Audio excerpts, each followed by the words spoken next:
నమస్తే, welcome to focus. యుద్ధం ఏదైనా ఆయుధమే ముఖ్యం. సమరం ఎక్కడైనా అస్త్రమే కీలకం. ఇరాన్ రణంలోనూ అత్యాధునిక వెపన్స్ విధ్వంసం చేస్తున్నాయి. మరి ఇరాన్ ఎలాంటి ఆయుధాలతో ఇజ్రాయెల్ అమెరికాలను చికాకు పెడుతోంది? మిత్రదేశంతో కలిసి అగ్రరాజ్యం సంధిస్తున్న ఆ వెపన్స్ ఏంటి? సంద్రంలో నిశ్శబ్ద శత్రువు, నీటి మడుగులో ప్రత్యర్థుల పాలిట మృత్యువు, ఆకాశాన్ని చుట్టే అనకుండ విహంగం, game changer Shahed 136 drone. Iran వార్లో ఎలాంటి వెపన్స్ పై ప్రపంచమంతా మాట్లాడుకుంటోంది. రణరంగంలో ఏ ఆయుధానిది పైచేయి? ఇరాన్, ఇజ్రాయెల్, అమెరికా యుద్ధంలో అధునాతన అస్త్రశస్త్రాలపై చర్చ జరుగుతోంది. ఆయుధ సంపత్తిలో తిరుగులేని అమెరికా, ఇజ్రాయెల్ దేశాలు ఇరాన్పై రెచ్చిపోతున్నాయి. అటు ఇరాన్ కూడా తానేమీ తక్కువ కాదన్నట్టుగా అగ్రరాజ్యానికి చుక్కలు చూపిస్తోంది. 3 దేశాలు ప్రయోగిస్తున్న క్షిపణులు, సబ్మెరైన్లు, యుద్ధ నౌకలపై విస్తృతంగా డిస్కషన్ సాగుతోంది. తమ దగ్గరున్న కీలకమైన ఆయుధాలన్నింటినీ ఈ దేశాలు ప్రయోగిస్తున్నాయి. దీంతో గగనతలం రణరంగమైంది. శ్రీలంక తీరంలో ఇరాన్ యుద్ధ నౌకను ముంచింది అమెరికా సైన్యం.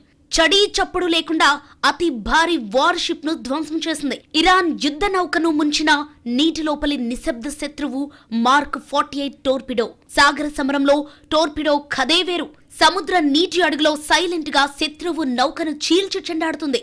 కొన్ని వేల మైళ్ల దూరంలో ఉన్న ఇరాన్ యుద్ధ నౌకను ముంచేసి అమెరికా ప్రపంచాన్నే షాక్ కి గురిచేసింది. ఏమాత్రం అలజడి లేకుండా హిందూ మహాసముద్రంలో నీటి దిగువ నుంచి జలాంతర్గామితో అటాక్ చేసింది. సబ్మెరైన్తో ఎనిమీ వార్షిప్ ను అగ్రరాజ్యం ధ్వంసం చేయటం రెండో ప్రపంచ యుద్ధం తర్వాత మళ్లీ ఇప్పుడేంటంటున్నారు నిపుణులు. అత్యంత శక్తివంతమైన సముద్ర గర్భ క్షిపణి వ్యవస్థ అమెరికా సొంతమని చెబుతున్నారు. మార్క్ 48 టోర్పిడో పవర్ఫుల్ సముద్ర గర్భ క్షిపణి వ్యవస్థ. అత్యంత బరువైన వైర్ గైడెడ్ టోర్పిడోగా దీనికి పేరు. 1972లో తొలిసారిగా అమెరికా నావికా దళంలో దీన్ని ప్రవేశపెట్టారు. అధునాతన యుద్ధ అవసరాలకు అనుగుణంగా ఎలక్ట్రానిక్స్, గైడెడ్ వ్యవస్థలు, ప్రొపల్షన్ టెక్నాలజీతో అప్గ్రేడ్ చేస్తూ వస్తున్నారు. గంటకు 100 కిలోమీటర్ల వేగంతో ఇది ప్రయాణిస్తుంది. మార్క్ 48 టోర్పిడో ఒక్కో యూనిట్ తయారీకయ్యే ఖర్చు దాదాపు సుమారు 38 కోట్లు. పెద్ద ఎత్తున ఆయుధాలను తరలించే నౌకలే లక్ష్యంగా దీన్ని డిజైన్ చేశారు. 19 అడుగుల పొడవు, 21 అంగుళాల వ్యాసం కలిగిన ఈ టోర్పిడో బరువు దాదాపు 3800 పౌండ్లంటే 1700 కిలోలు. 650 పౌండ్ల వరకు వార్ హెడ్లను తీసుకెళ్లగలదు. కొన్ని కిలోమీటర్ల దూరంలో ఉన్న టార్గెట్లపై అటాక్ చేయగలదు.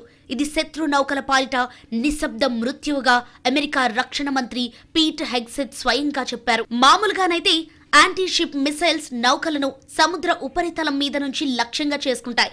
కానీ మార్క్ 48 టోర్పిడో మాత్రం నౌక కింద భాగానికి వెళ్లి ధ్వంసం చేస్తుంది. అలా బ్లాస్ట్ చేసినప్పుడు ఓ పెద్ద గ్యాస్ బుడగ ఏర్పడి అది వేగంగా వ్యాపిస్తుంది. ఫలితంగా నౌక ముక్కలై వేగంగా మునిగిపోతుంది. ఇరాన్ యుద్ధ నౌక ఐరిస్దేనా విషయంలోనూ మార్క్ 48 టోర్పిడో అత్యంత ఖచ్చితత్వంతో ధ్వంసం చేసింది. ఆ ప్రాంతంలో సబ్మెరైన్ ఉన్న విషయాన్ని కూడా యుద్ధ నౌక గుర్తించకపోవచ్చని నేవీ నిపుణులు చెబుతున్నారు. ఇరాన్ ప్లాస్టిక్ డ్రోన్లు అమెరికా, ఇజ్రాయెల్ కు చుక్కలు చూపిస్తున్నాయి. రాడర్లకు దొరకకుండా లక్ష్యాన్ని బద్దలు చేస్తుండటం చికాకు పెడుతున్నాయి. రక్షణ కవచాలను ఛేదిస్తూ ఇరాన్ ప్లాస్టిక్ డ్రోన్లు విధ్వంసం సృష్టిస్తున్నాయి. యుద్ధం మొదలు పెట్టినప్పుడు ఇరాన్ నుంచి ఈ స్థాయిలో ప్రతిఘటన ఎదురవుతుందని అమెరికా, ఇజ్రాయెల్ అనుకోలేదు. ఖమేనీ హత్యతో ఇక ఇరాన్ సైలెంట్ అవుతుందని, లొంగిపోతుందని లెక్క చేశారు. కానీ ఇరాన్ మాత్రం ప్రతీకారంతో రగిలిపోతూ భీకర దాడులు చేస్తోంది. సరికొత్త టెక్నాలజీతో అమెరికా, ఇజ్రాయెల్ రక్షణ కవచాలను ఛేదిస్తోంది. ఖతార్, బహ్రెయిన్, యుఏఈ సహా మిగతా గల్ఫ్ దేశాలపై విరుచుకుపడుతోంది. అమెరికా స్థావరాలపై క్షిపణుల వర్షం కురిపిస్తోంది. ఇరాన్ మిసైల్స్ ను అమెరికా, ఇజ్రాయెల్ దేశాలు పసిగట్టలేకపోతున్నాయి. అందుకు కారణం ఇరాన్ ప్లాస్టిక్ డ్రోన్లు. ఇప్పుడు ఈ ప్లాస్టిక్ డ్రోన్లే అమెరికా, ఇజ్రాయెల్ ను చికాకు పెడుతున్నాయి. సౌదీ అరేబియాలోని ప్రముఖ ఆయిల్ రిఫైనరీ అరామ్కోపై ఇరాన్ ప్లాస్టిక్ డ్రోన్ తోనే అటాక్ చేసింది. ఆ దాడితో ప్రపంచవ్యాప్తంగా చమురు ధరలు ఒక్కసారిగా భగ్గుమన్నాయి. పెద్ద డ్రోన్ తో అటాక్ చేసిందని అందరూ అనుకున్నారు.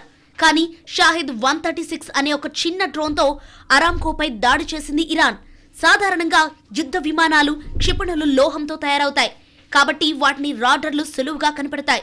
అయితే ఇరాన్ మాత్రం దానికి కౌంటర్ స్ట్రాటజీగా ప్లాస్టిక్, కార్బన్ ఫైబర్ వంటి లోహరహిత పదార్థాలతో తయారు చేసిన డ్రోన్లను వినియోగిస్తోంది. వీటిని రాడర్ సిగ్నల్స్ గుర్తించడంలో విఫలమవుతున్నాయి. అమెరికాకు చెందిన అత్యాధునిక రక్షణ వ్యవస్థలు సైతం ఇవి లక్ష్యానికి అతి సమీపంలోకి వచ్చే వరకు పసిగట్టలేకపోతున్నాయి.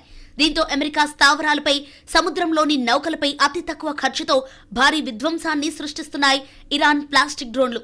ఇజ్రాయెల్లోని లక్ష్యాలపైన సులభంగా దాడులు చేస్తున్నాయి. ఇరాన్ ప్రయోగిస్తున్న డ్రోన్లు పరిమాణంలో చాలా చిన్నగా ఉంటాయి.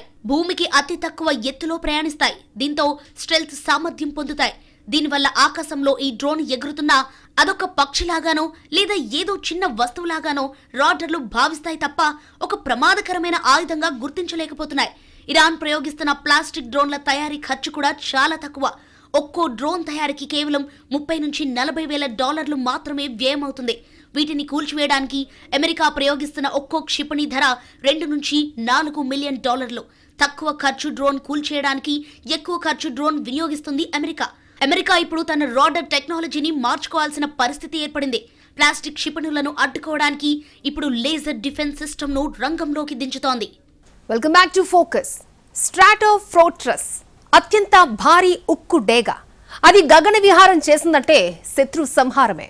నింగిని చుట్టేసే అనకొండగా పేరున్న భారీ యుద్ధ విమానాన్ని ఇరాన్ వార్లోకి దించుతోంది అగ్రరాజ్యం. ఇదే ఉక్కురెక్కల డేగ. అమెరికాకు చెందిన B-52 స్ట్రాటోఫోర్ట్రస్ బాంబర్. అమెరికా వాయుసేన అమ్ములి పొదిలో పాశుపతాస్త్రం. 50,000 అడుగుల ఎత్తులో మాత్రమే ప్రయాణించే యుద్ధ విమానం. సబ్సోనిక్ స్పీడ్ తో వేగంతో దూసుకెళ్లే వార్ ప్లేన్. ఇరాన్ యుద్ధరంగంలోకి స్ట్రాటోఫోర్ట్రస్ ప్రయోగిస్తోంది అమెరికా ఎయిర్ ఫోర్స్ లో చాలా పాత బాంబర్ విమానాల్లో B-52 స్ట్రాటోఫోర్ట్రస్ అత్యంత కీలకమైంది. ఇది 1955లో ఆ దేశ ఎయిర్ ఫోర్స్ లో చేరింది. మొత్తం 744 విమానాలను తయారు చేశారు. ఇందులో చివరి B-52H వేరియంట్ ని 1962లో డిజైన్ చేశారంటే ఇవి ఎంత పురాతన కాలానివో అర్థమవుతోంది. గగనతలం నుంచి సముద్రంలోకి లక్షపు చదరపు మైళ్లను తన కంట్రోల్లోకి తీసుకుంటుంది. ఇది ఒక్కసారిగా నింగిలోకి ఎగిరిందంటే శత్రు దేశంపై 38 టన్నుల బాంబుల వర్షం కురిపిస్తుంది. ఒక్క యుద్ధంలో 40 బాంబులను ప్రయోగించిన రికార్డ్ దీని సొంతం. ఇరాక్ పై స్ట్రాటోఫోర్ట్రస్ ప్రయోగించింది అమెరికా. 1996 సెప్టెంబర్ 2-3 తేదీల్లో 2 B-52Hలు బాగ్దాద్ పై 13 క్రూయిజ్ క్షిపణులను ప్రయోగించి అక్కడి కమ్యూనికేషన్, విద్యుత్ కేంద్రాలను సర్వనాశనం చేసింది. లూజియానాలోని బాక్స్ డేల్స్ బేస్ నుంచి 34 గంటల పాటు ప్రయాణించి ఈ అటాక్ చేసింది. అమెరికా వాయుసేనకు వెన్నుముక స్ట్రాటోఫోర్ట్రస్. ఏకంగా 20 క్రూయిజ్ క్షిపణులను ప్రయోగించగల సామర్థ్యం స్ట్రాటోఫోర్ట్రస్ సొంతం. యుద్ధ విమానాల్లో అనకొండ లాంటిదే. దీనిని అవసరాలకు అనుగుణంగా అమెరికా యుద్ధాల్లో వాడుకుంటోంది. కోల్డ్ వార్ వేళ అణ్వాయుధాలను ప్రయోగించగల బాంబర్ గా ఇది అలజడి సృష్టించింది. వియత్నాం యుద్ధంలో చిన్న స్థాయి బాంబర్ లాగా ఉపయోగపడింది. B-2 స్పిరిట్ లా దీనికి పెద్దగా ప్రచారం లేకపోయినా ఇది సైలెంట్ గా తన పని తాను చేసుకుపోతోంది. కడలి నిఘాలోనూ ఈ విమానాలకు తిరుగులేదు. సముద్రంపై కేవలం 2 B-52 గాల్లో ఉంటే 3,64,000 చదరపు కిలోమీటర్ల విస్తీర్ణంలో ఏం జరుగుతుందో పసిగట్టగల సత్తా వీటుకుంది. ఈ విమానాల్లో 2 ఎలక్ట్రో ఆప్టికల్ వ్యూయింగ్ సెన్సార్లు, advanced targeting, battle assessment, forward looking infrared వంటి సిస్టమ్లున్నాయి. ఇవి nuclear, laser guided bunker blasters, gravity బాంబులు, GPS గైడెడ్ వెపన్స్ సైతం ప్రయోగించే సత్తా వీటుకుంది. ఒక్కో స్ట్రాటోఫోర్ట్రస్ విమానం 30 GBU 31 శ్రేణి బంకర్ బస్టర్లను మోసుకెళ్లగలదు. అదే F-15 ఫైటర్ జెట్ కేవలం 2 మాత్రమే తీసుకెళ్లగలదు. ఈ విమానాలు ఒక్కసారి గాల్లోకి ఎగిరితే రీఫ్యూయలింగ్ లేకుండా 14,080 కిలోమీటర్లు జర్నీ చేయగలవు. 2001లో ఆఫ్ఘనిస్తాన్ పై చేపట్టిన ఆపరేషన్ ఎడ్యూరింగ్ ఫ్రీడమ్ లో B-52లు తాలిబాన్ దళాల్లో అలజడి సృష్టించాయి. సిరియా, ఇరాక్ లో ఐసిస్ ఉగ్రవాదులను అణిచివేతకు వీటిని వినియోగించింది అమెరికా. 2016లో ఈ బాంబర్లు 1800 సార్లు దాడుల్లో పాల్గొని ఐసిస్ ని తీవ్రంగా దెబ్బతీశాయి. అమెరికా 3 రోజుల్లో 2000 టార్గెట్లపై బాంబుల వర్షం కురిపించింది స్ట్రాటోఫోర్ట్రస్. ఈ స్ట్రాటోఫోర్ట్రస్ ల ఎయిర్ ఫ్రేమ్లు 100 ఏళ్ల సేవలు అందించగలవని అమెరికా వాయుసేన అంచనా. వీటికి కొత్త ఇంజన్లను బిగించుకుంటూ 2050 వరకు ఎలాంటి ఇబ్బంది లేకుండా వాడుకోవచ్చని చెబుతారు నిపుణులు. ఈ భారీ యుద్ధ విమానాలతో అనేక ప్రమాదాలు పొంచున్నాయి. అణ్వాయుధాలతో ప్రయాణిస్తున్న వేళ ప్రమాదాలు గురైన సందర్భాలు చాలానే ఉన్నాయి. 1961లో నార్త్ కరోలినా దగ్గర మార్క్ 39 శ్రేణికి చెందిన 2 అణుబాంబులతో వెళ్తున్న ఈ విమానం ప్రమాదానికి గురైంది. దానిలోని అణ్వాయుధాలు దెబ్బతిన్నాయి. 1966లో స్పెయిన్ పాలోమారస్ ప్రదేశం దగ్గర B-52 ఒక KC-135 ట్యాంకర్ విమానాన్ని ఢీకొట్టింది. ఆ టైంలో B-52లో ఉన్న 4 థర్మోన్యూక్లియర్ బాంబులు మధ్యధరా సముద్రంలో పడ్డాయి. అయితే లక్కీగా అవేవీ పేలలేదు. ఆ తర్వాత వాటిని అమెరికా హ్యాండ్ ఓవర్ చేసుకుంది. 1968లో గ్రీన్లాండ్లోనూ ఒకసారి ఇలాగే కూలిందే. ఈ వార్ ఫ్లైట్ వినియోగించాలంటే సుదీర్ఘమైన రన్వే ఉండాలి. అందుకే యూకేలోని ఫెయిర్ఫోర్డ్ స్థావరాన్ని అమెరికా తాజాగా ఇరాన్ పై దాడులు చేసేందుకు వినియోగిస్తోంది. ఇక ఇరాన్ కు అత్యంత సమీపంలోని డిగో గార్సియా స్థావరం కూడా ఈ విమానాల వాడకానికి అనుకూలం. స్ట్రాటో ఫోర్ట్రెస్లు ఆకారంలో చాలా భారీగా కనిపిస్తాయి. యుద్ధరంగంలో వ్యూహాత్మక దాడులు, close air support, counter air, maritime operations కు మాత్రమే వీటిని వినియోగిస్తారు. 1990లో ఇరాక్ పై చేపట్టిన డిజర్ట్ స్ట్రామ్ ఆపరేషన్ లో 40% బాంబులను ఈ విమానాలే ప్రయోగించాయి. వీటిపై అమెరికా ఎంతలా ఆధారపడిందో చెప్పడానికి ఇదే నిదర్శనం. ఇరాన్ చీపెస్ట్ డ్రోన్స్ ని కూల్చేందుకు అమెరికా కాస్ట్లీయెస్ట్ డిఫెన్స్ సిస్టమ్ ని వినియోగిస్తోంది. అగ్రరాజ్యాన్ని ఆర్థికంగా ఇరాన్ దెబ్బ కొడుతోంది. గల్ఫ్ దేశాల్లోని అమెరికా స్థావరాలను ధ్వంసం చేస్తోంది. నిఘా వ్యవస్థలకు అందకుండా ఇరాన్ ప్రయోగిస్తున్న డ్రోన్స్ తో అమెరికా సైనికులు సైతం మృత్యువాత పడుతున్నారు. ఇరాన్ డ్రోన్ల ప్రత్యేకత ఏంటి? అమెరికన్ సైన్యం ఎందుకు కనిపెట్టలేకపోతోంది? అమెరికా ఇజ్రాయెల్తో పోల్చితే ఇరాన్ సైనిక సామర్థ్యం తక్కువే. తనకున్న పరిమిత వనరులతో అగ్రరాజ్యాన్ని ముప్పతిప్పలు పెడుతోంది ఇరాన్. చాలా తెలివితో రెండు దేశాలకు భీకర నష్టాన్ని మిగులుస్తోంది. తాను ఖర్చు ఎక్కువ చేయకుండానే ప్రత్యర్థికి భారీ నష్టం కలిగేలా అటాక్ చేస్తోంది. ఈ తరహా యుద్ధాన్ని అట్రిషన్ వార్ అంటారు. అంటే శత్రువు జేబులను ఖాళీ చేసి వారిని అలసిపోయేలా చేయడమే attrition war strategy. America, Israel దేశాలు అత్యంత ఆధునికత, అత్యంత ఖరీదైన మిస్సైళ్లను ప్రయోగిస్తున్నాయి. చవకైన డ్రోన్లతో ఇరాన్ అటాక్ చేస్తోంది. క్రూయిజ్ మిస్సైళ్లలా షాహిద్ 136 వర్క్ చేస్తాయి. టార్గెట్ రీచ్ కాగానే బ్లాస్ట్ అవుతాయి. అందుకే వీటిని సూసైడ్ డ్రోన్లుగా పిలుస్తారు. ఒక్కో డ్రోన్ను తయారు చేయడానికి అయ్యే ఖర్చు సుమారు $20,000, అంటే 16 లక్షలు. వీటిని కూల్చేందుకు ఇజ్రాయెల్, అమెరికా, ఇతర గల్ఫ్ దేశాల ఖర్చు కోట్లు. అమెరికా ప్రయోగిస్తున్న పేట్రియాట్ మిస్సైల్ సిస్టంలో ఒక్క ఇంటర్సెప్టర్ మిస్సైల్ రేటు 30 కోట్లకు పైగా ఉంటుంది. అంటే 16 లక్షల డ్రోన్ను నేలమట్టం చేయడానికి 30 కోట్ల క్షిపణిని వినియోగిస్తోంది అమెరికా. ఈ గ్యాపే అమెరికా, ఇజ్రాయెల్ను టెన్షన్ పెడుతోంది.